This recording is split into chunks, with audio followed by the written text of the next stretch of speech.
Before the first snow even touched the ground, the land already knew winter was coming.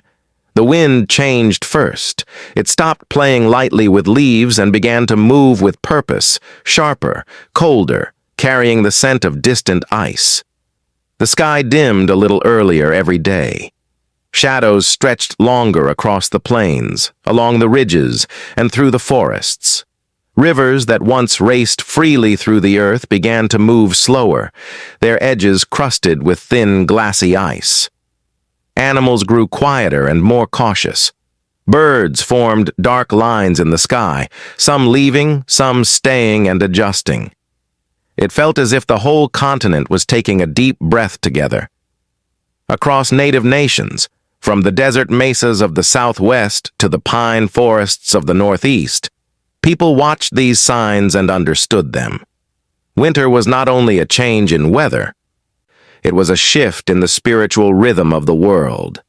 It was a season of tests, but also of wisdom. Food would be scarcer, travel more dangerous, and the cold more unforgiving. Yet winter also brought the sacred stillness needed for stories, ceremonies, and reflection. As the final autumn fires died down and the last harvests were stored away, elders reminded the young, "Now comes the time when we listen more than we speak, when we remember more than we rush." Winter was standing at the door, not as an enemy but as a teacher. Quick pause before we continue. Tell us where in the world you're watching from. If you're enjoying this story, make sure to hit the subscribe button and don't forget to like and share. Now, let's dive back into the story. In many native teachings, winter was the time when the boundary between the human world and the spirit world thinned. The restless, noisy energy of summer calmed down. Insects vanished, thunder quieted, and the hum of growing plants faded beneath layers of snow. The silence was not empty. It was full of breath, memory, and presence. Elders said that in winter, the ancestors walked closer. You could feel them in the soft crunch of your footsteps on fresh snow, in the way the wind pressed against your face, in the way smoke curled upward from the lodge and then vanished into the sky. Families moved with more awareness during this time. Children were taught not to shout into the winter night, not because of fear, but out of respect. Some nations believed that certain spirits who were too active in summer settled down in winter, making it safer to speak of powerful beings and sacred events. Dreams became stronger, stranger, and more meaningful. People woke up with memories that did not feel like their own, visions of battles they never fought, travels they never took, faces they never met. The elders would nod and say, "Those are the old ones reminding you that you are not alone." Winter was a season when the people did not feel abandoned by the cold, but surrounded by unseen company. When December arrived, it did not slip in unnoticed. It came with deeper snow, colder wind, and longer nights that seemed to stretch on without end. In the Hopi and Zuni villages of the Southwest, December also brought an important responsibility: to help the sun return. The people believed the sun was traveling a shorter and shorter path across the sky, growing weaker, moving lower toward the horizon each day. If balance was not restored, darkness could consume the world. So, as the nights grew longer, they lit the first ceremonial fires of the season. The flames glowed against adobe walls, painting soft orange light on the faces of children gathered close. Elders sat near the fire, carving prayer sticks with careful, practiced hands. Each cut into the wood had meaning, each feather, color, and symbol placed with intention. These were not decorations. They were messages meant for powerful forces. Outside, the air was sharp and cold, but inside the homes and kivas, there was warmth and purpose. People spoke in quiet tones, preparing themselves for soil and shalako, the solstice ceremonies that would welcome the sun back and bless the community. December did not feel like the end of a year. It felt like a hinge on which the whole world turned. When Soyal began among the Hopi, The entire village seemed to shift into a different way of being. The ceremony was not a performance for an audience. It was a duty shared by everyone. Men descended into kivas, the underground ceremonial chambers that connected the people to their origins. The entrance was small, but once inside, the world opened into a space filled with dim firelight, earth walls, and the echo of voices singing prayers that had been carried across centuries. Their chants rose and fell like the wind, asking the sun not to abandon the people, asking for balance, protection, and continuity. Above the kivas, life continued, but in a quieter, more careful way. Families decorated their homes with evergreen boughs, symbols that life persisted even when everything looked dead and frozen. Mothers prepared food that would be shared after the ceremonies, food that carried comfort, memory, and gratitude. Children watched the men enter and exit the kivas and felt the seriousness in the air, even if they did not fully understand it yet. During Soyal, every action was part of a larger prayer.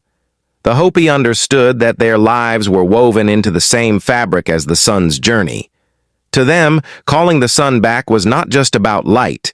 It was about fulfilling their responsibility to help keep the universe in balance. In the Zuni world, the solstice season brought Shalako, one of the most striking ceremonies of winter. As evening fell and the sky turned a deep blue, the village buzzed with a nervous, holy excitement. People knew that the towering Shalako figures, spirit messengers, would soon appear. These were not small, distant symbols. They were enormous, walking right through the village, tall enough to tower above doorways and rooftops. Their masks and headdresses were intricate and colorful, crowned with feathers and symbols that carried deep spiritual meaning. When they finally emerged against the twilight, they looked almost unreal, like beings stepped out of another world. The people did not cheer. They watched in respectful silence. Children held tightly to their parents' hands, torn between fear and awe. The Shalako moved slowly from house to house, blessing new homes, blessing the people, and preparing the community for the hardships of winter. Every step, every gesture, every word spoken by the accompanying spiritual leaders was part of a sacred script passed down from long ago. Fires burned brighter as the Shalako passed, casting huge moving shadows on the ground. In that moment, the line between human and spirit seemed to fade. The people felt seen, guided, and protected. Winter could still be harsh, but after Shalako, they knew they did not face it alone. Snow did more than cover the earth. It unlocked a season that could not exist at any other time. In many nations across North America, winter signaled the sacred opening of the winter storytelling season, a time when powerful stories were finally allowed to return to the world. Elders taught that some stories, especially those about creation, powerful beings, tricksters, and ancient disasters, could only be told when the ground was covered in snow. Why? Because in the warm months, those stories were alive. They walked around. They listened. They interfered. But in winter, when certain spirits slept and nature quieted, the stories could be spoken safely, without stirring forces best left undisturbed. Inside warm lodges, families gathered close around fires that sent sparks drifting upward like tiny stars. The air smelled of smoke, cedar, and cooked corn. Children sat in absolute stillness, the kind of stillness only winter could inspire, waiting for the elder to begin. And when the elder finally cleared his throat, silence deepened, as if even the wind paused to listen. Stories of how the world was created, how animals gained their powers, how heroes earned their names, how warnings became wisdom. All of it flowed freely now. Winter gave these stories room to breathe, and through them, communities remembered who they were.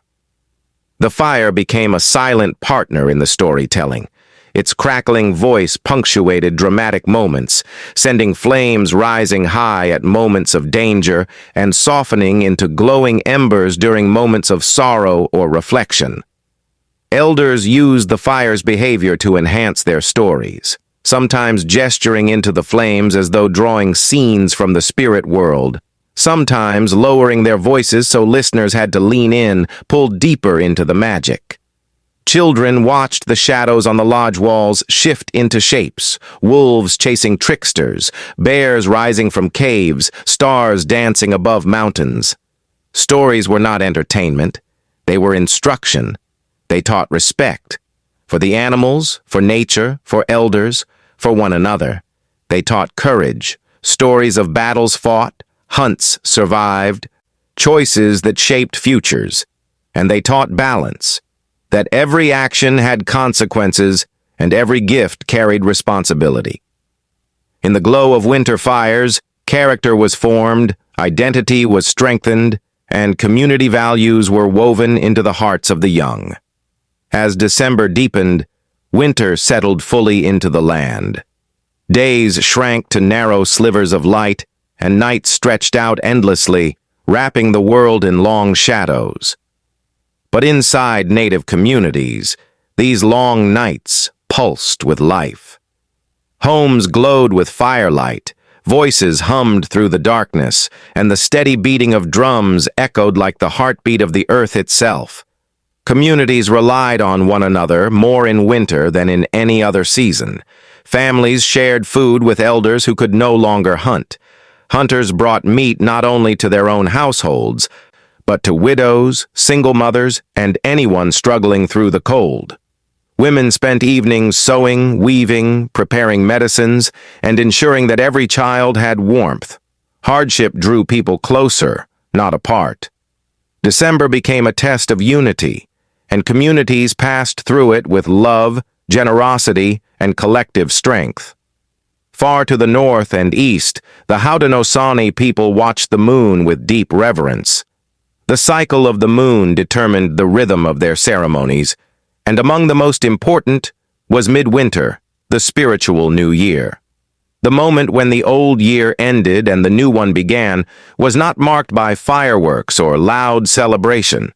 It was marked by the first new moon after the winter solstice. When that slim crescent appeared in the sky, soft and pale against the dark, the people knew it was time.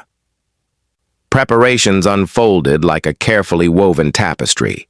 Families cleaned their homes, repaired longhouse robes, prepared ceremonial foods, and mentally gathered the dreams they had been saving.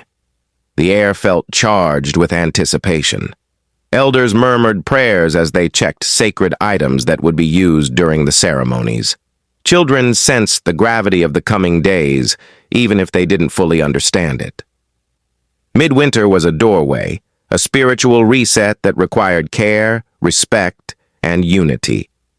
In the final days before the midwinter ceremony, a strange stillness blanketed Haudenosaunee territory. Snow muted the sound of footsteps. Trees stood motionless, heavy with ice. Even animals seemed to move differently, slower, more carefully, as though they too recognized the sacred threshold approaching. The entire world felt suspended, caught between an ending and a beginning. Inside the longhouse, firelight flickered softly against the wooden beams, illuminating carefully arranged seats and the objects that would be used in the rituals.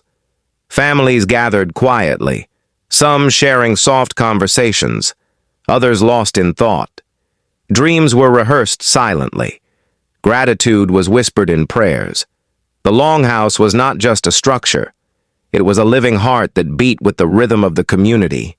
And now, as midwinter approached, that heart swelled with meaning. A new year was about to step forward, and the people were ready to meet it. When the first new moon finally appeared, thin, silver, and trembling in the cold sky, the Haudenosaunee knew that the midwinter ceremony had officially begun. Families walked silently toward the longhouse, their footsteps muffled by snow. The longhouse glowed warmly, its open doorway releasing waves of fragrant smoke and soft firelight onto the frozen ground. Inside, people found their places with reverence, aware that they were entering not just a building, but a spiritual vessel that held centuries of prayer. The air vibrated gently with the hum of anticipation. Tonight, the world would begin its annual renewal, and the people were ready. The ceremony opened with a chorus of ancient songs, voices rising and falling like the breath of winter itself. Firelight reflected off the polished wooden beams, flickering across the faces of elders who had witnessed dozens of midwinters. Although each year was different, the spiritual core never changed. The drumming echoed through the longhouse, its rhythm resonating deep within the chest, reminding everyone present that the heartbeat of the community pulsed strongest in winter. The next phase of the midwinter ceremony was one of the most sacred, the sharing of dreams. One by one, community members stepped forward, describing the visions that had come to them in sleep. Dreams were not private illusions, they were messages delivered by the Creator or by ancestral spirits. Each dream offered insight, warnings, encouragement, or prophecy. As speakers shared, the fire crackled with unusual intensity, as if absorbing each dream into its glowing heart. Listeners leaned forward, transfixed by the intimate revelations unfolding before them. Some dreams caused murmurs of recognition or gratitude, others brought hushes of concern. But no dream was dismissed. All were honored as necessary pieces of the coming year's spiritual map. The collective interpretation of these dreams strengthened bonds among the people, reminding them that their destinies were intertwined and that wisdom flowed most powerfully when shared. As morning broke on the next day, elders gathered near the ceremonial fire to begin the ritual of stirring the ashes. This act symbolized the cleansing of the previous year, its sorrows, mistakes, hardships, and unresolved conflicts. Using carved tools passed down through generations, the elders mixed the ashes into the flame, releasing sparks that drifted upward like tiny spirits returning home.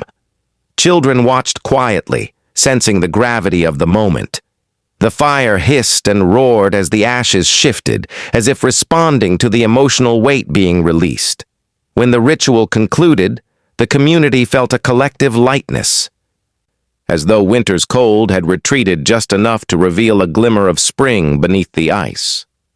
The past had been honored, cleansed, and respectfully laid to rest. Now there was space for new beginnings. During the height of the midwinter ceremony, dancers stepped forward to perform the feather dance, a graceful, rhythmic offering of gratitude to the Creator. Feathers flowed from their hands and headdresses, catching firelight in shimmering patterns. Each dancer moved with intention, lifting prayers upward with every step, bend, and turn. These were not casual movements, but ancestral ones, shaped by centuries of devotion. The longhouse filled with sound, rattles shaking in steady time, drums echoing like distant thunder, and the murmured prayers of onlookers who felt the spiritual pulse of the moment. Gratitude washed over the community like a warm breeze, reminding them that even during the coldest winters, blessings existed everywhere: family, health, the land beneath their feet, the stories that guided them, and the resilience that carried them through every challenge. Far north, where winter was harsher and the sun vanished for weeks, Inuit communities entered their own season of meaning. Darkness was complete, thick, heavy, stretching endlessly across land and sea. Yet rather than despair, Inuit families filled their homes with quiet strength. Seal oil lamps glowed softly, casting golden halos across the snow-block walls of igloos or the wooden planks of coastal homes. The light felt small in the vast night, but it was powerful. It symbolized endurance, warmth, and life itself.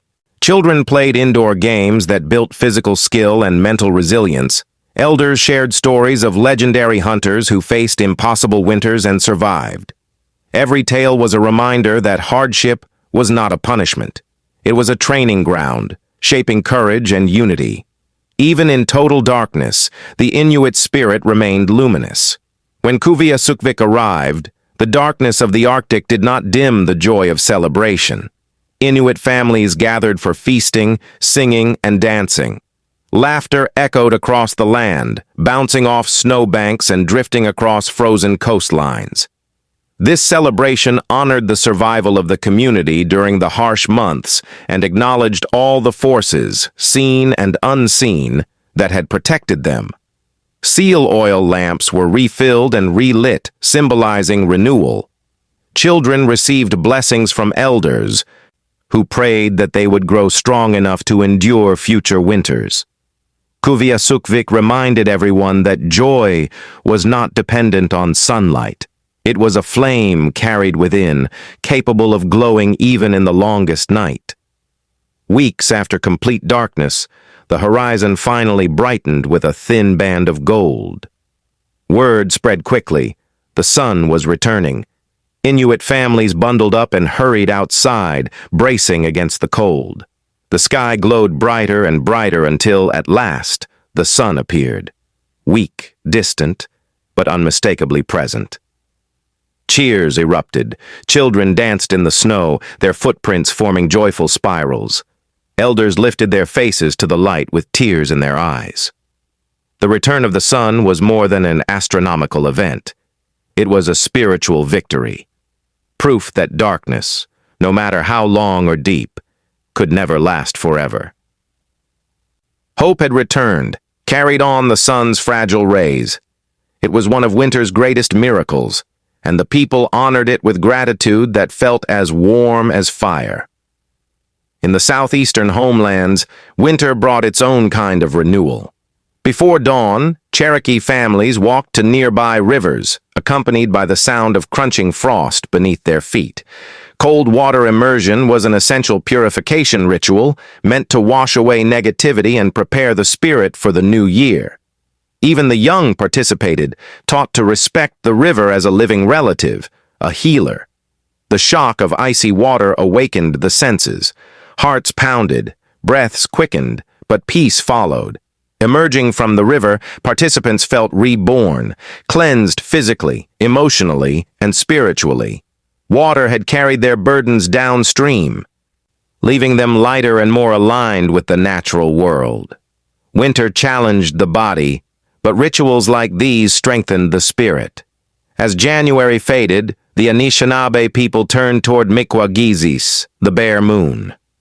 Though the land was still frozen, subtle signs hinted at eventual change. Wind patterns softened, tree branches held less ice, and nights grew slightly shorter. These shifts signaled that the bear, sleeping deeply in its den, would soon begin stirring. The bear's life cycle mirrored the people's spiritual journey. Winter was a time of introspection, healing, and conserving strength. Bear Clan healers prepared teachings that would be shared during this sacred moon. These teachings encouraged individuals to go inward, confront their emotions, and prepare for personal renewal. The bare moon reminded everyone that rest was not weakness. Rest was preparation for awakening. When families gathered to hear bare moon teachings, the atmosphere was deeply reflective. Elders spoke of the bear as a symbol of healing, courage, and quiet power. They explained how the bear chose solitude in winter, turning inward, yet emerging in spring with strength renewed. Humans, too, needed periods of stillness to heal old wounds and prepare for future paths. Children listened wide-eyed, learning how certain plants were associated with bear medicine and how emotional wounds required patience, just like the bear's long winter sleep. Adults reflected on their personal struggles, acknowledging what needed healing. Under the bare moon, the community embraced collective introspection, each person responsible for their own growth. Across the vast plains of the Lakota, Dakota, Cree, and Blackfeet, winter carried a different rhythm. Snowstorms swept fiercely across open land, erasing tracks and challenging even the strongest hunters. Yet inside winter camps, fires burned steadily, and the drum, heartbeat of the people, echoed warmly against the icy wind. The drum connected everyone to one another, to ancestors, and to the land itself. Families gathered in tight circles, sharing stories, drying hides, repairing tools, and preparing for late winter ceremonies. Winter was harsh, but it also brought intimacy, a closeness that strengthened bonds and deepened love within the community. Survival was not just physical, it was spiritual. As February approached, Plains communities readied themselves for the Winter Round Dance, a ceremony dedicated to healing, unity, and remembrance. Drums were tightened carefully, their surfaces smoothed and warmed by fire. Singers rehearsed songs that carried both sorrow and hope, songs meant to uplift those struggling through winter's final stretch. Women decorated shawls and dresses for the ceremony, weaving prayers into every stitch. Men prepared the sacred objects needed for the dance. Children watched eagerly, sensing that something powerful was coming. The round dance was not merely an event. It was a spiritual medicine that touched everyone who participated. When the winter round dance began, the plains transformed into a circle of glowing firelight. People formed a ring around the central fire, holding hands as the drum beat started, steady, calming, powerful. Voices rose into the winter night, harmonizing with the crackling fire and the soft whisper of falling snow. Dancers stepped gently in unison, moving clockwise, symbolizing the eternal circle of life. The fire illuminated their faces, some filled with joy, others heavy with grief, but all unified in movement. The round dance bound the community together, granting healing to those who sought it and allowing the people to breathe through their burdens with shared strength. As the dance continued through the night, snow began to fall softly, each flake glowing in the fire's reflection. The dancers' breaths rose like small clouds, merging with the smoke drifting upward. In these moments, winter felt alive, listening, watching, holding space for the prayers rising from the circle. Songs grew more powerful, echoing across the plains as though calling to ancestors and spirits of the land. Some dancers cried quietly, releasing pain they had carried for years. Others smiled with relief, feeling old wounds loosen within them. The winter sky seemed to open, allowing the people's voices to travel farther than usual, carried gently by falling snow. When the round dance finally ended, families lingered around the fire, reluctant to leave the warmth of shared healing. People embraced, exchanged blessings, and offered heartfelt words to those who had danced beside them. Winter could isolate individuals, but ceremonies like this reminded the community that no one faced hardship alone. The bond formed in the winter circle was strong and lasting. The people returned to their lodges with lighter hearts, carrying the medicine of unity with them. They knew that whatever storms still lay ahead, the community would move through them together, step by step, hand in hand. Among the Blackfeet and other Plains tribes, winter also marked the time to revisit the winter count, a painted hide that served as a historical record. Each year, one significant event was added in the form of a symbol or image. Elders would unroll the hide and gather the people around to hear the stories behind each symbol. Children gazed at the drawings with wonder, realizing that every mark represented a moment that shaped their nation. Battles, migrations, ceremonies, natural wonders, or acts of bravery. The winter count was more than a chronicle. It was a living memory, connecting generations to the past and guiding future decisions. As elders explained the meaning of each winter count symbol, the stories came alive.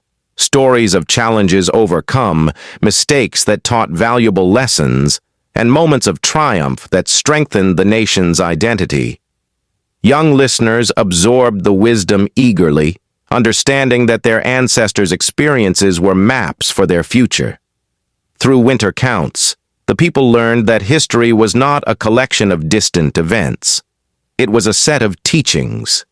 It was a reminder that they were part of a much larger narrative, one that stretched back in time and continued into the future through their choices and actions. Far in the southwest, the Navajo people prepared for blessing ceremonies which renewed harmony, hoju, within individuals and families. Though winter still lingered, the people looked ahead to the coming season of planting and life. Blessing ceremonies helped mend emotional wounds, restore balance, and reconnect individuals to the natural world. Sand paintings, created with colored sands, symbolized sacred stories and spiritual forces. Chants filled the air, carried gently by winter breezes. These ceremonies reminded the people that healing did not wait for spring. Healing began now, in winter, so the heart could welcome new life with clarity and peace. As February neared its end, communities across the continent felt a subtle shift in the air. Though snow remained and the cold still bit at the skin, there was a softness to the wind, a gentleness in the sunlight that hinted at change. Winter had tested the people, taught them, shaped them, and now it began to release its grip. Families reflected on what they had learned: patience, unity, gratitude, introspection, courage. Renewal spread not with fanfare but with quiet strength. Winter's teachings were settling into the hearts of the people, preparing them for the return of spring. Winter was not merely an ending to the year. It was a sacred beginning. It deepened identity, strengthened families, reconnected communities to their histories, and renewed spiritual balance. In winter's quiet, people heard the truths they missed in summer's noise. In winter's cold, they remembered the warmth of unity. As the days slowly stretched longer and the sun climbed higher in the sky, Native nations carried winter's teachings forward. They stepped into the coming seasons wiser, more grounded, and more connected to the ancestors who had guided them through the cold. Winter had reshaped them, and now they were ready for whatever came next. In late February, the land began whispering signs of awakening. Ice along the edges of creeks cracked softly, like the earth shrugging off a heavy blanket. Birds tested their voices with short, tentative songs. Even the wind felt different, less biting, more curious. Elders noted these changes and understood their meaning. Winter was loosening its hold. Communities observed these shifts with gratitude, for they revealed the earth's resilience. People stepped outside more often, gathering wood, checking traps, or simply breathing in the slightly softer air. Though winter still claimed the land, the cracks in its silence foretold a coming transformation. As winter waned, families collected seeds that had been preserved from the previous summer. These seeds carried more than food. They carried memory, ancestral knowledge, and survival. Elders reminded the young that each seed represented a promise made by the earth. Care for me, and I will feed you. Though snow still covered the ground, families cleaned and repaired planting tools, preparing for the moment the soil would awaken. Winter was not just a season of rest. It was the season when the future was planned. The people understood that every seed planted in spring depended on the spiritual work done in winter. When the first birds returned, their calls broke the long quiet that winter had woven over the land. Their voices seemed brighter than before, sharp against the cold air. Children pointed toward the sky with joy, while elders listened closely, recognizing the significance. Birds were messengers, bringing news of the earth's shifting cycle. Their return strengthened hope. The people believed that listening to birds revealed important truths: when to plant, when to travel, and when ceremonies should begin. Winter was ending, not abruptly but gracefully, ushered out by feathered wings. Sometimes winter gifted the land with one final snowfall, a gentle, powdery blanket that felt softer than the storms before it. This last snowfall was seen as a blessing, a cleansing gesture from the sky before spring arrived. Children played in it, adults welcomed it, and elders watched it with calm reverence. Snowflakes drifted slowly as though reluctant to leave. They landed on roofs, trees, and the open palms of those who walked outside to greet them. This last snow reminded everyone that winter's lessons were not burdens. They were blessings disguised in cold white cloth. As temperatures shifted, icicles dripped steadily, creating a rhythmic tapping that echoed through forests and villages. Water flowed across frozen surfaces, carving tiny pathways that signaled the return of life. These first meltings felt like whispers from spring, promising warmth after months of hardship. Children splashed in puddles along the edges of melting snow, their laughter blending with the sound of dripping ice. Adults smiled at the sight, knowing that the earth was waking gently. Winter's strength was fading, but its wisdom remained strong within the people. Wind patterns shifted as winter neared its end. The cold, sharp winds of January softened into breezes that carried hints of moisture and warmth.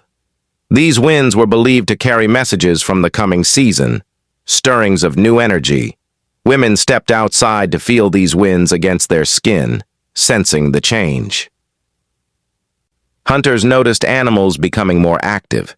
Children breathed deeply, recognizing a scent they had not smelled in months, the faint, fresh promise of growth. The people themselves felt a shift. Winter had required endurance, emotional, physical, and spiritual. Now, as the days stretched longer and the sun rose earlier, communities felt their strength returning. The long nights of storytelling had deepened wisdom. The ceremonies had renewed balance. The hardship had unified hearts. People stood taller, walked farther, spoke with more energy. Winter had forged them like tempered steel, tested, strengthened, and sharpened. Now they prepared to carry this strength into the new season. Snow began to thin on long trails that connected distant camps and villages. Hunters and travelers ventured farther, noticing landmarks reappear from beneath the snow. The reopening of trails symbolized opportunity, reconnection, trade, communication, and movement. Footsteps that had been confined to small paths now spread across wider spaces. People brought news, shared resources, and re-established bonds with extended communities. Winter had isolated them, but now movement returned like blood flowing back into cold limbs. Before releasing its hold completely, winter offered its final lessons. Elders reminded the people to reflect before rushing into spring. Spring is action, they said. Winter is understanding. The community sat with this message, recognizing that moving forward without reflection risked losing the wisdom that winter had gifted them. Families took time to express gratitude for survival, for unity, for the strength they had discovered within themselves. Winter's teachings were not meant to be forgotten, but carried into every future season. At last, winter exhaled its final breath. The snow melted into the ground, feeding future plants. The rivers broke open and rushed forward, hungry for movement. The sun rose higher, chasing away the final shadows of the cold season. But winter did not leave empty-handed. It left the people transformed. They stepped into the coming warmth not as the same individuals who had entered winter months ago, but as wiser, stronger, and more deeply connected to their histories, their ceremonies, and their ancestral wisdom. Winter had ended and renewal had begun. By late winter, the snow began to hold memories of everything the people had walked through. It carried the imprint of hunters returning from long journeys, the delicate tracks of children playing outside the lodges, and the deeper impressions made by elders who walked slowly, supporting themselves with carved staffs. Snow was no longer simply a blanket of white. It had become a quiet archive of lives lived through the coldest season. As the sun warmed the land a little more each day, these tracks softened, blurred, and melted. Elders said the snow was returning the memories to the earth. Nothing was ever lost. The footsteps vanished, but the stories and strength behind them remained alive in the hearts of the people. Winter taught the community that all journeys left marks, even if the world later covered them. Winter had a way of sharpening the wisdom of the elders. The long nights offered them space to reflect, to revisit memories, and to understand old lessons in new ways. The stories they shared toward the end of winter carried a weight different from those told at its beginning. They spoke more softly, yet with greater impact, offering teachings shaped by reflection and prayer. Families gathered eagerly to hear these final winter stories. Elders compared winter to life itself, beginning with uncertainty, deepening with challenge, and ending with clarity. Their presence was a blessing. They were living bridges to the past, and winter allowed their knowledge to pour forth without distraction. As winter loosened, elders began assigning new responsibilities to the youth. Boys practiced with bows or spears, preparing for spring hunts. Girls learned new weaving patterns or crafted ceremonial garments that would be used in the coming months. Children were reminded that winter had changed them. They had listened, learned, and grown. Responsibilities were not burdens, but honors. Completing winter training meant readiness to serve the community. Every young person stepped into a slightly larger role, carrying winter's lessons with humility and pride. This transition marked the beginning of their transformation into adults who could protect and preserve their culture. Throughout the winter, families had carved, repaired, and prepared tools for the coming seasons. Now, as spring approached, these tools were blessed, tested, and admired. Hunters examined the new arrows they had carved. Women tested baskets woven during long, cold evenings. Healers inspected herb bundles they had tied carefully, ensuring they remained potent. These tools were more than objects. They were extensions of the community's spirit. Each one carried prayers, skill, love, and intention. Winter had provided the stillness needed to create them. Spring would provide the action to use them. The first warm wind of the year was always special. It did not roar like winter wind. It whispered. It brushed against cheeks with surprising gentleness and carried the scent of soil waking beneath the snow. Children ran outside to greet it, laughing as their hair lifted in the soft breeze. Elders stepped outside too, raising their faces to the warmth, remembering countless winters and countless springs. The wind carried messages of change. It announced that the earth was loosening its tight hold, that life was preparing to push upward through the soil once again.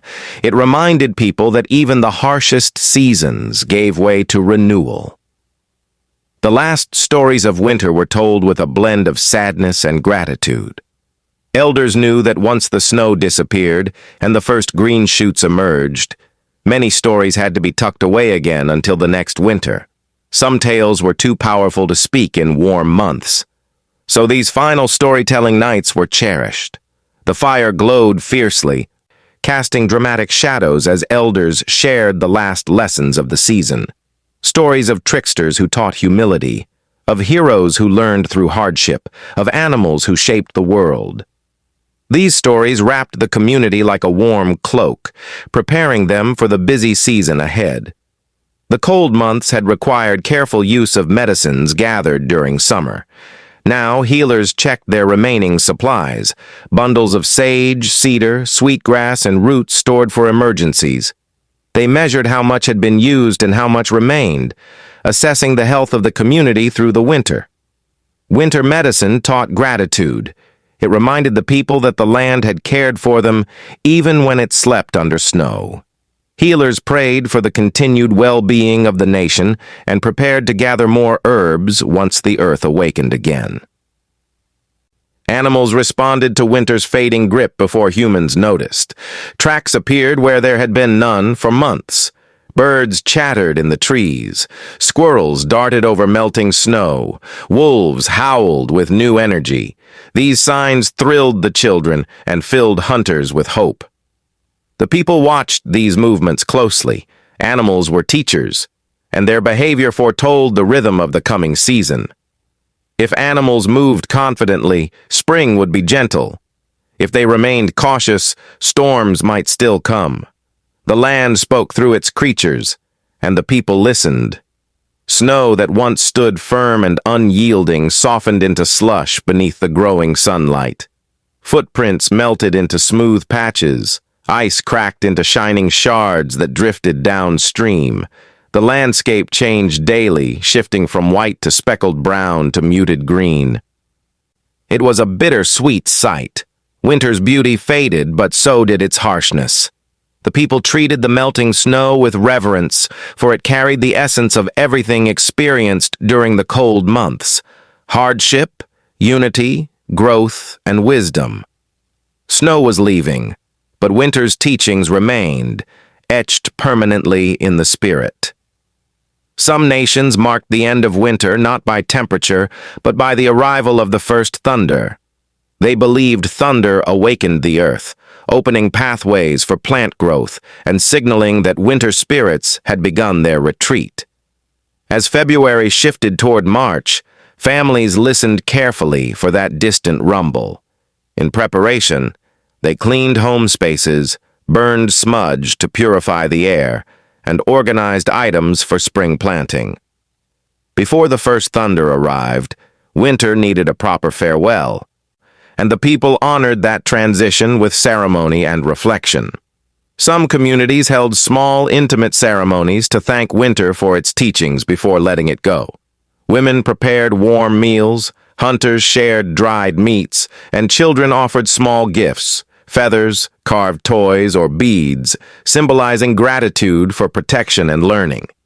Elders led prayers acknowledging winter's dual nature: difficult yet necessary, harsh yet generous. The ceremony reminded everyone that seasons were relatives, not enemies, and that winter deserved as much honor as spring or summer. As ice melted, so did emotional burdens. People reflected on the struggles they had carried through winter: loneliness, grief, uncertainty, and let the melting snow symbolize their release. The water flowing into the earth felt like a cleansing, carrying worries away to make room for healing. Communities spoke openly, supporting one another. Winter had brought them closer, and now its departure strengthened their hope. Hearts grew lighter, ready to reconnect with the brighter season ahead. In some regions, the melting snow revealed patches of exposed earth, dark, rich, and full of promise. Women touched the soil gently, whispering thanks for its patience through winter.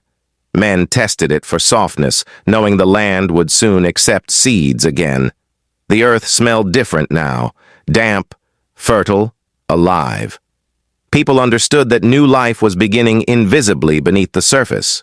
Winter had rested the land. Now spring would awaken it. Families began moving more, venturing beyond the close radius they maintained during winter. Trails grew easier to navigate. Frozen lakes loosened around the edges. Horses, dogs, and other animals moved with renewed energy. This increased movement restored a sense of freedom. Winter had held the world close. Now it stretched outward again, ready for exploration, trade, and new connections across communities. During the cold months, many promises had been made: to improve oneself, to heal relationships, to act with more kindness or strength. As winter faded, people revisited those promises, reflecting on which commitments they were prepared to bring into spring. Those who had grown through hardship embraced their new paths. Those who had struggled were supported by community members who understood that growth did not end when winter ended. It only changed form. The teachings of midwinter, dream sharing, unity, cleansing, gratitude, did not vanish once the ceremony ended. Families discussed these lessons often, adapting them to spring tasks. A dream shared in January might inspire a planting decision in April. Wisdom gained during the feather dance might guide a conflict resolution in May. Winter had seeded the mind with clarity. Spring would water those seeds with action. The people recognized this balance and walked into the new season with purpose shaped by the cold months behind them. Winter changed children in powerful ways. They entered the season playful, restless, and inexperienced, but emerged wiser, calmer, and more aware of the world. Now, as the snow melted, they tested their new strengths. They raced farther than before, climbed higher, practiced skills they had learned beside the winter fire. Elders watched with pride, noting how winter had sharpened their courage and patience. These children would one day lead the community. Paths that were once carved through deep snow now revealed earth and stone. Travelers recognized familiar patterns, old travel routes, hunting grounds, ceremonial sites. Winter trails guided them naturally into spring's journeys. These trails also symbolized continuity. Just as the land transformed without losing its identity, the people too transitioned from winter to spring without losing the teachings winter had shaped in them. With winter ending, elders shifted from storytelling to offering spring guidance. They taught when to plant, when to fish, when to gather, and how to read the earth's signs accurately. Their winter reflections now informed their spring leadership. People listened closely. Elders' voices blended memory, spirituality, and practicality, making their guidance invaluable. Spring required action, and winter had prepared everyone to take it wisely. Deep in hidden dens, the bear stirred. Not fully awake, not yet ready to rise, but moving, shifting, stretching the long sleep from its limbs. This moment held spiritual power for the Anishinaabe and many other tribes. The bear's awakening symbolized human awakening as well. The people celebrated quietly, knowing the bear moon had fulfilled its purpose. Just as the bear prepared to meet the world again, so too would the people emerge from winter's introspection with renewed strength and clarity. The shadows cast by winter were long but beginning to fade. The world no longer belonged to the cold alone. Sunlight stretched into corners that had been dark for months, revealing textures of bark, soil, stone, and thawing roots. Children noticed details they had forgotten existed. This transition was not abrupt. Winter stepped back slowly, respectfully, handing the land to spring one breath at a time. The people honored this slow retreat, understanding that endings deserved the same reverence as beginnings. Streams and rivers, frozen silent for months, began to sing again. At first, it was a whisper, a soft trickle beneath the ice. Then the ice cracked, shifted, and surrendered to flowing water. Soon the rivers swelled with melting snow, carrying winter's memories downstream. The sound thrilled the people. Rivers meant travel, fishing, growth, and connection. Their return awakened a sense of movement that winter had quieted. Steam rose from dark patches of exposed earth. It looked as if the planet itself were exhaling after holding its breath through the cold months. Elders placed their hands on the warm soil, whispering thanks for its patience. The thawing earth promised abundance. It reminded people that even when hidden under snow, life continued its quiet, sacred work. Winter had not stopped life. It had sheltered it. Women began preparing for planting ceremonies that would take place once the ground fully thawed. They cleaned baskets, checked seed stores, and prayed over the kernels saved from last year's harvest. Each seed carried the memory of sunlight, water, and the labor of ancestors. Men prepared the fields, marking areas for corn, beans, squash, and medicinal plants. Children watched eagerly, knowing that soon they would be allowed to help shape the new season's abundance. Tools that had been vital in winter, snowshoes, winter knives, thick furs, were carefully cleaned, repaired, and stored. In their place, spring tools emerged, planting sticks, lighter clothing, fishing nets, birch bark containers. This seasonal shift reminded families of the rhythm of life. Everything had a season of use, a season of rest, and a season of transformation. Winter's tools had served faithfully, and now they waited patiently for the next cycle. As the land softened, communities gathered in circles to set intentions for the year. Each person spoke from the heart, promises to be better, to heal relationships, to learn new skills, to support one another. These circles were powerful moments of honesty and unity. Intentions made in winter were now grounded in the soil of early spring. They became commitments not just spoken, but embodied. The people stepped forward with clarity and purpose. Individuals reflected on what winter had taught them personally. Perhaps patience, perhaps courage, perhaps humility, perhaps the need to forgive or seek forgiveness. Winter's quiet had revealed truths that were easy to ignore during busy seasons. Now, those truths became guides. Winter cleaned the spirit, spring built upon that cleansing. People walked into the coming months carrying knowledge shaped by hardship, ceremony, and introspection. Before the final departure of winter, some communities lit farewell fires, small bonfires meant to honor the season. These fires burned cedar, sage, sweetgrass, and dried flowers saved from the previous summer. Their smoke carried prayers upward, thanking winter for its teachings and asking spring to arrive gently. Families stood together around the flames, their hearts warm despite the lingering chill. These fires symbolized closure, a respectful ending to one of the most challenging yet sacred seasons of the year. At last, the thaw became undeniable. Snow retreated rapidly, exposing stones and grass, roots and soil. Rivers surged with new life. Birds built nests. Animals roamed freely.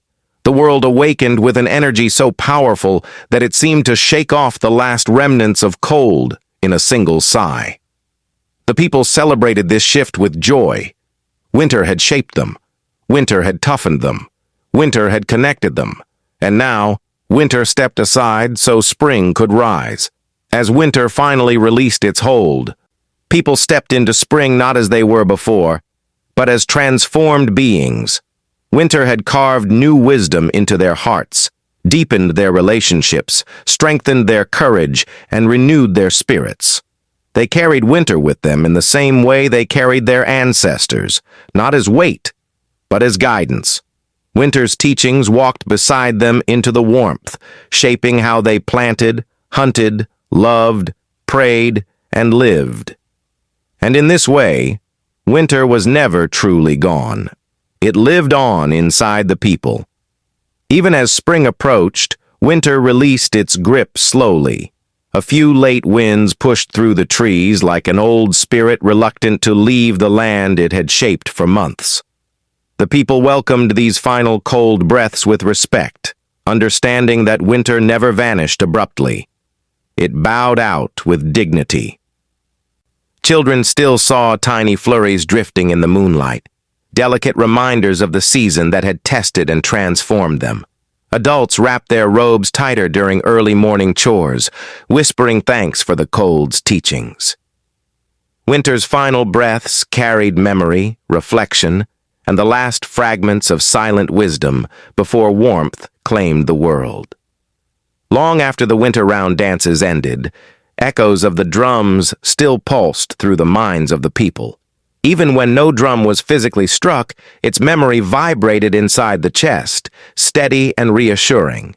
The drum beat symbolized the heartbeat of the community, slow, strong, eternal. As snow melted, families found themselves humming old winter songs while working outdoors, letting the rhythm carry them. The echoes reminded everyone that winter was not a season separate from life, but one of its essential chapters.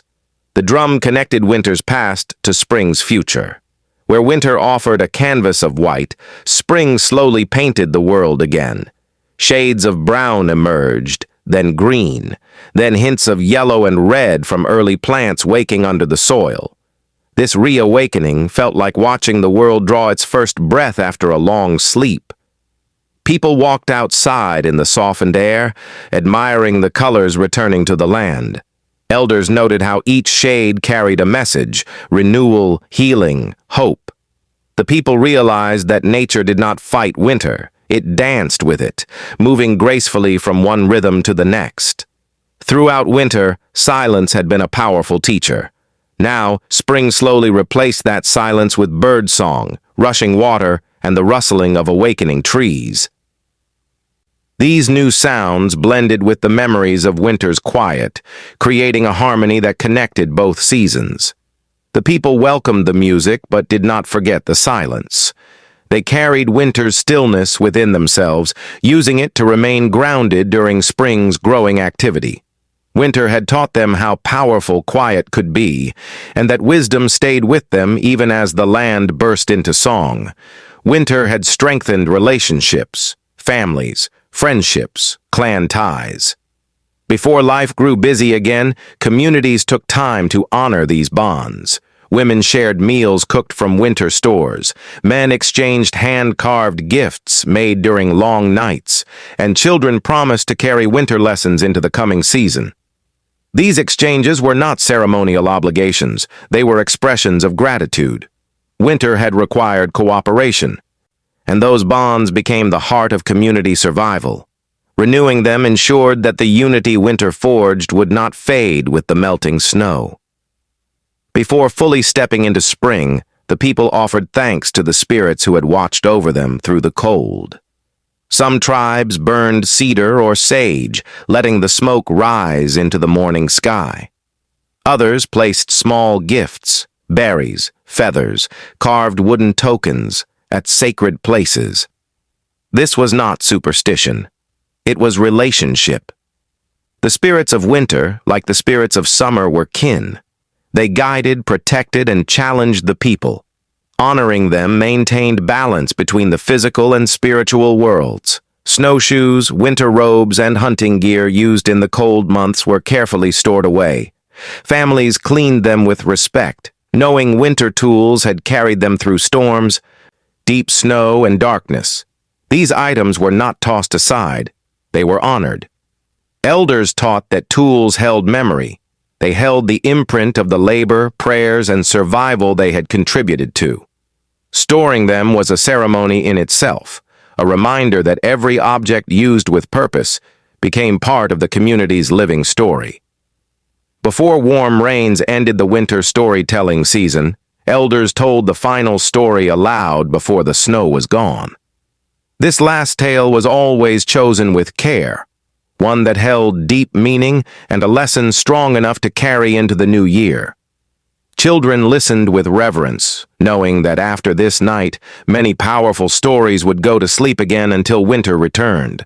The final story closed the spiritual doorway that winter had opened, protecting the tales until snow once again covered the earth. The final patches of snow held symbolic meaning. Elders encouraged young people to observe how these last remnants melted slowly in shaded places, resisting the warmth longer than the rest. The hardest lessons, they said, are the ones that take longest to melt. Children understood. Some wisdom stayed with a person longer, taking time to fully reveal its purpose. Winter's last lesson was patience and trust in the slow thaw of understanding. As winter faded, people reflected on its gifts.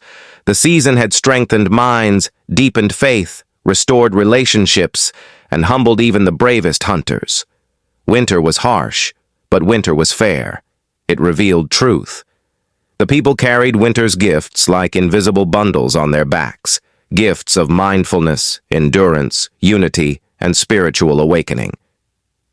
These gifts would shape every step they took into spring, summer, and beyond. Small shoots of green pushed through the earth, fragile yet determined. These early plants symbolized hope and rebirth. Families knelt to greet them, recognizing their importance. They were not simply plants. They were promises. Promises that life would continue, that winter had not broken the land, that the Creator's generosity was returning with warmth. The people welcomed these first gifts with gratitude and prayer. Despite its harshness, winter left the people stronger. Muscles hardened from laboring in deep snow, lungs strengthened from breathing cold air, and spirits fortified from enduring long darkness.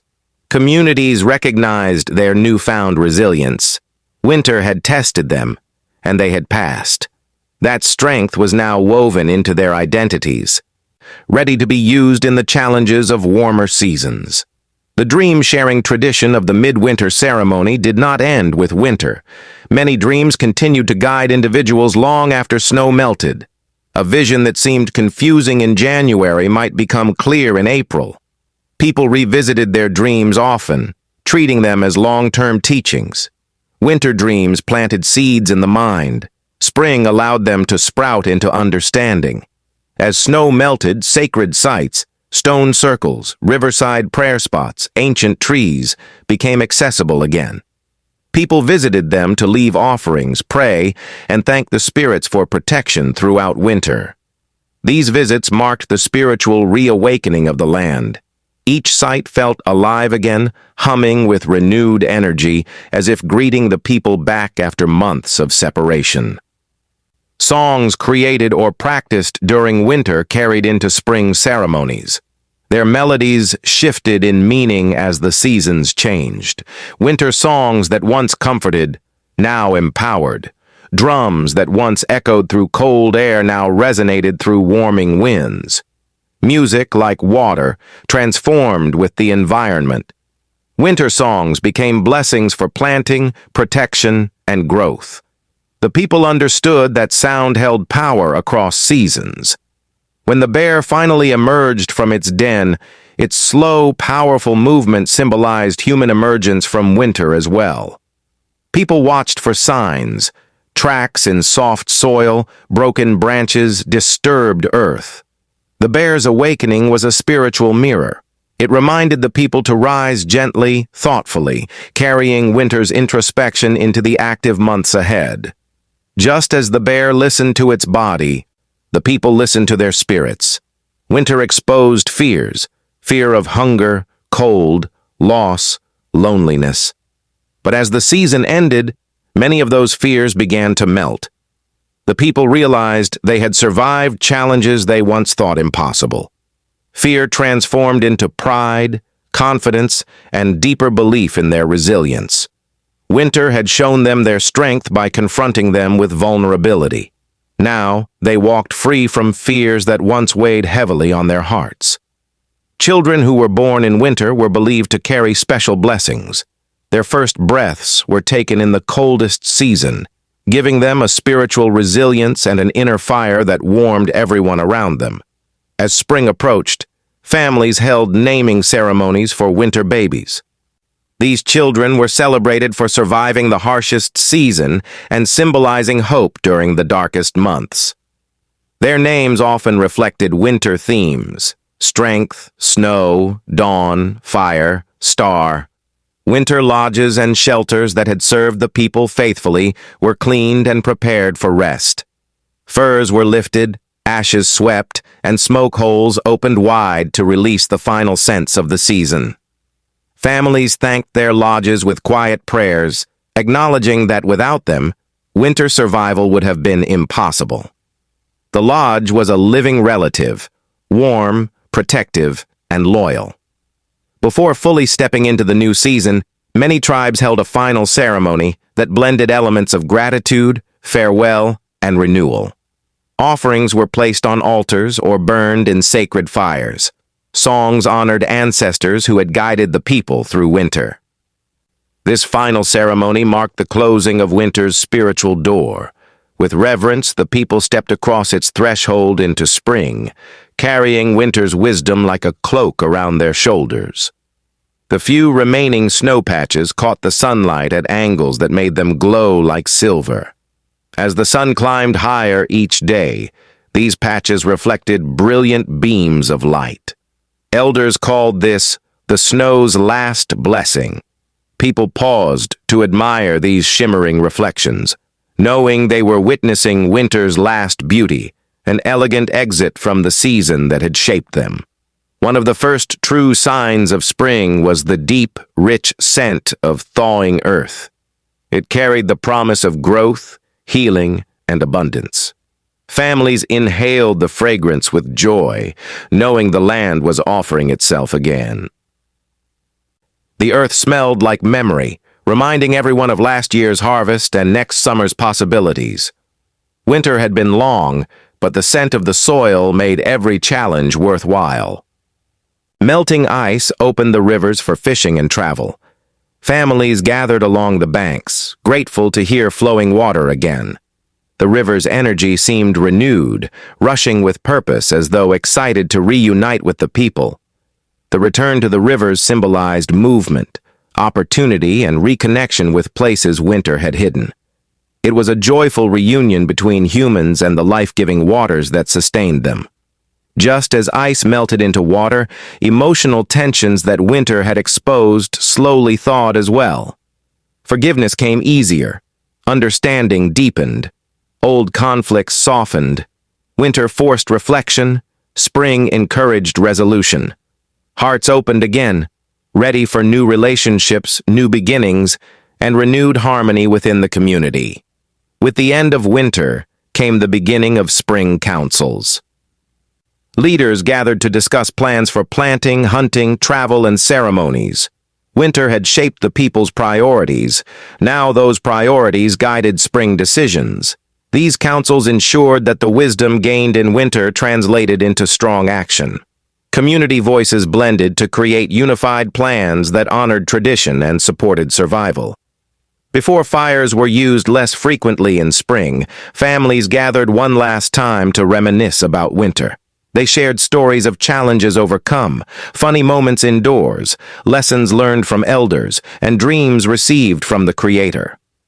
These conversations preserved winter as not just a season, but a chapter of life bonded by shared experience. Winter memories made families stronger. Children ran barefoot through patches of soft earth as soon as the weather allowed.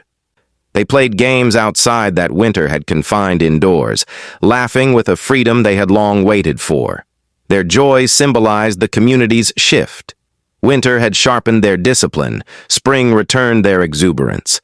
They carried winter's teachings, but now their spirits danced in the open air again. The lakes released winter slowly. Sheets of ice cracked like thunder, breaking apart into floating shards that sparkled in the sun. Elders watched these transitions with reverence, calling it the lake waking from its dream. This transformation signaled the true end of winter's influence. Water, the great sustainer of life, was returning to its vibrant flow. The people blessed the lake's awakening. Women began preparing the fields with quiet determination. They examined the soil, removed winter debris, and prayed over the land before planting. Men helped repair tools, smooth the earth, and direct water sources. The preparation of fields was a sacred act, rooted in gratitude for the Creator's provision. Winter had protected the soil. Now the people honored that protection with careful care. Before any seeds were placed in the earth, a ceremony honored the relationship between people and land. Offerings were given. Songs were sung. Elders prayed for rain, sunlight, protection, and abundance. This ceremony marked the official beginning of the new season's work. It was a moment of hope, trust, and deep spiritual connection with the land that sustained them. Even as activities increased, the quiet strength learned in winter remained within the people.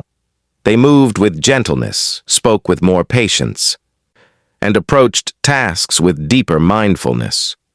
Winter had shaped their spirit. Its echo guided their decisions, their relationships, and their connection to the earth. Winter was over, but its teachings lived on. Animals resumed their warm season behaviors. Birds built nests, deer roamed freely, fish leaped in rivers. Every creature shifted rhythm with the season.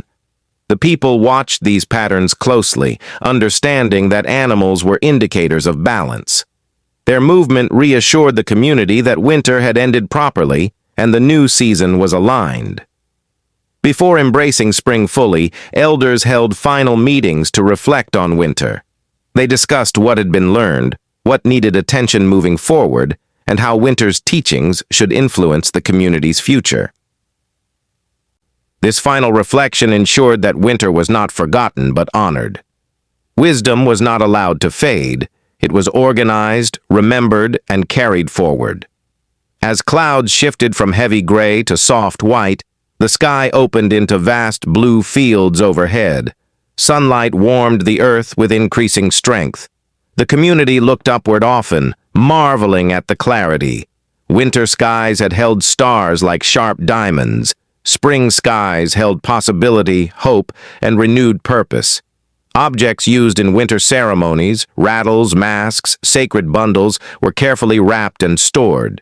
These items were treated like living beings that needed rest after the intense spiritual work they helped accomplish. Youth learned how to store them properly, learning not just the actions, but the meaning behind them. Winter's sacred tools were preserved for future generations. Winter often confined gatherings to small indoor spaces. Now, with open ground, communities held larger circles and meetings. People reunited after months of limited travel, sharing news, laughter, food, and blessings. These gatherings restored social bonds stretched thin by winter's isolation. The people celebrated simply being together again under open sky. Elders reminded children, "Winter stories will sleep now, but you must keep them alive inside." Children nodded solemnly, holding the stories like treasures. They knew these tales would guide them in difficult times, help them make wise choices, and inspire courage. Winter stories became silent companions walking beside them. Some families visited nearby hills or forests to seek out the very last remaining footprint in the snow. Finding it became a symbolic act, proof that winter was not gone suddenly, but fading with grace. The final footprint represented endurance, memory, and the journey each person had taken through the season. It was a gentle goodbye from winter itself. People continued reflecting on winter long after it ended. Each family remembered challenges faced, lessons learned, and moments of joy found, even in hardship. These memories shaped their understanding of resilience and gratitude. Winter became a teacher that lived inside them, its lessons etched in the deepest parts of their spirit. The people honored winter not with fear, but with love. As spring ceremonies began, new drum beats rose into the air. These beats answered the winter drums, acknowledging the continuity of seasons and the unbroken circle of life. The people felt the transition clearly, the shift from introspection to action, from quiet to celebration, from endurance to expansion. Winter's echo guided the rhythm of spring. When the first warm rain of spring hit the cold earth, steam rose into the air. Elders called this the last blessing of winter, as if the cold was giving a final prayer to the sky before departing. People stood in this steam, feeling both warmth and chill at once. It symbolized the blend of old and new seasons, the merging of what had been learned with what was to come. Winter compressed the land beneath snow, but now the ground softened beneath each step. Walking became easier. Travel became smoother. Every footstep forward symbolized stepping into a renewed world. The people carried winter's wisdom into these new steps, grounding themselves in tradition as they moved toward the future. Winter mornings were dim and late, but now dawn arrived early, brilliant, golden, and full of promise. The light filled lodges before families even rose, warming their faces as they prepared for the day. Sunrise felt like a gift, the Creator's reminder that every season had a purpose, every darkness had an end, and every hardship carried a blessing. Many winter spirits, guardians of cold, snow, silence, and introspection, were believed to return to their resting places as spring took hold. Communities offered prayers of gratitude before letting these spirits retreat. This peaceful departure symbolized balance. Just as spring spirits awakened, winter spirits rested.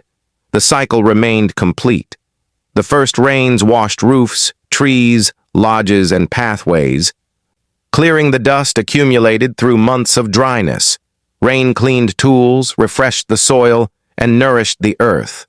For the people, this rain felt cleansing too, washing away emotional heaviness and preparing them for new beginnings. Families retold the stories of how they survived winter, hunts that succeeded against all odds, storms endured, illnesses healed, and dreams that shaped decisions. These stories became part of the family's oral history.